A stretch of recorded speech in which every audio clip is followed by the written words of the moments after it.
comme chaque lundi, l'invité politique du 19-20 aujourd'hui, c'est François Thiollet qui a accepté notre invitation. Bonsoir. Bonsoir. François Thiollet, vous avez 43 ans, vous êtes conseiller municipal à Blois, vice-président de d'Aglopolis, professeur d'histoire-géographie de profession et vous êtes candidat aux élections européennes, 15e sur la liste Europe Écologie Les Verts menée par Yannick Jadot. Alors on parlait à l'instant de cette COP régionale voulue par François Bonneau. Que peut-on en espérer selon vous ?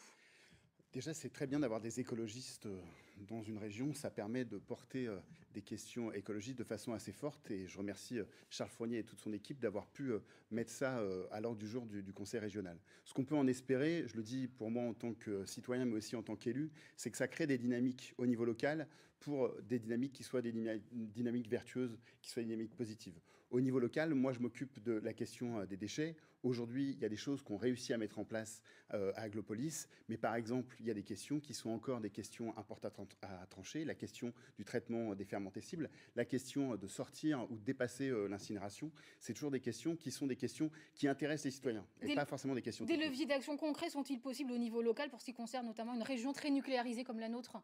C'est développer du renouvelable. Aujourd'hui, c'est possible. Aujourd'hui, il faut juste prendre des décisions de développer du renouvelable. Moi, ce que je vois sur Aglopolis, c'est que pour l'instant, je n'ai pas de majorité politique pour mettre des éoliennes sur Aglopolis. Par contre, sur la méthanisation, sur le photovoltaïque, là, on peut avancer. Après, ce qui m'importe dans Aglopolis, c'est trouver des compromis pour faire des avancées. Après, ce qui m'intéresse au niveau des citoyens, c'est de mobiliser plus de citoyens pour dire que finalement, des éoliennes, ça a sans doute beaucoup plus d'intérêt que des centrales nucléaires. Alors, on l'a dit, vous êtes candidat Europe Écologie Les Verts aux élections européennes. Selon vous, la thématique de l'environnement est-elle suffisamment débattue durant cette campagne ?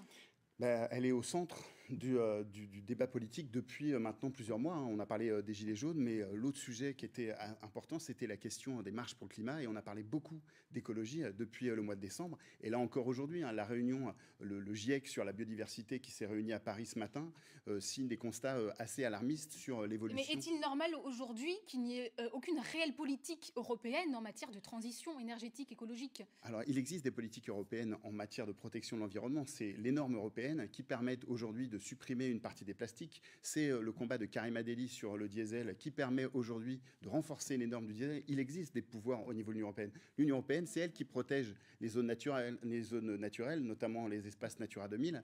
L'Union européenne, elle agit. Par exemple, récemment, il y avait dans votre journal la semaine dernière l'inauguration de la zone naturelle de Pont-le-Voix. C'était grâce à l'Union européenne que ça a été mis en place. Alors, on a entendu Emmanuel Macron annoncer ses mesures pour clore la crise des Gilets jaunes la semaine dernière, justement, beaucoup de mesures sociales, pas grand-chose sur l'environnement. Est-ce que vous pensez aujourd'hui que l'urgence climatique est négligée au profit de l'urgence sociale ? Non, il n'y a pas d'opposition.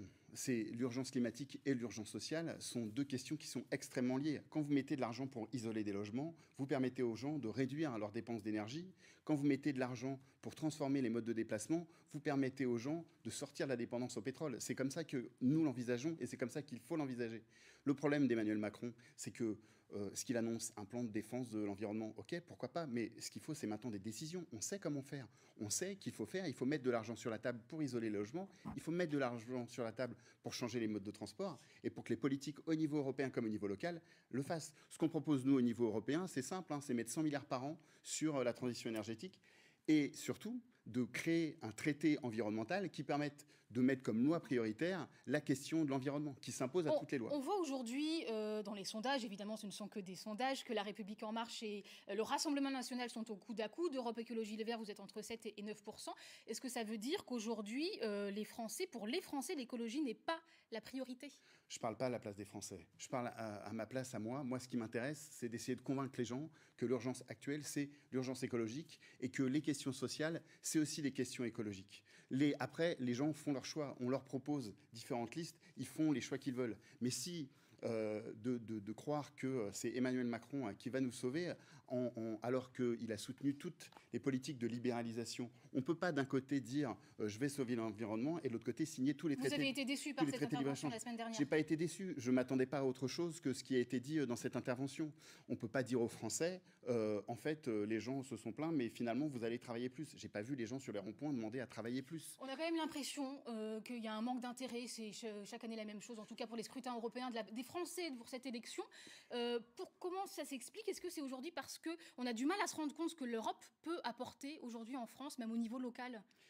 Je pense qu'on peut voir ce que l'Europe peut apporter au niveau local. On ne l'explique pas assez peut-être. On ne l'explique pas assez. Après, c'est toujours aussi la manière de le présenter. Aujourd'hui, on a aussi un président qui squatte un peu l'agenda médiatique et qui organise sa communication et qui, du coup, reporte aussi le débat pour les européennes. Après, vous en avez parlé la semaine dernière. Vous avez donné l'exemple des chiens d'Orléans. Vous voyez, un exemple assez intéressant d'une entreprise qui est une entreprise qui produit localement avec des produits éthiques. Et pourquoi aujourd'hui les taxes, elles sont pareilles pour cette entreprise que pour une entreprise qui fabrique dans des conditions catastrophiques avec des matériaux qui sont polluants. Ce que nous on demande, c'est que la fiscalité elle change pour favoriser ce type d'entreprise plutôt que des entreprises qui sont polluantes. Merci beaucoup François Thiollet d'avoir accepté notre invitation ce soir dans le 19-20. J'ajoute que la semaine prochaine, je recevrai Karine Gloanec-Morin, députée européenne sortante Parti socialiste. Merci.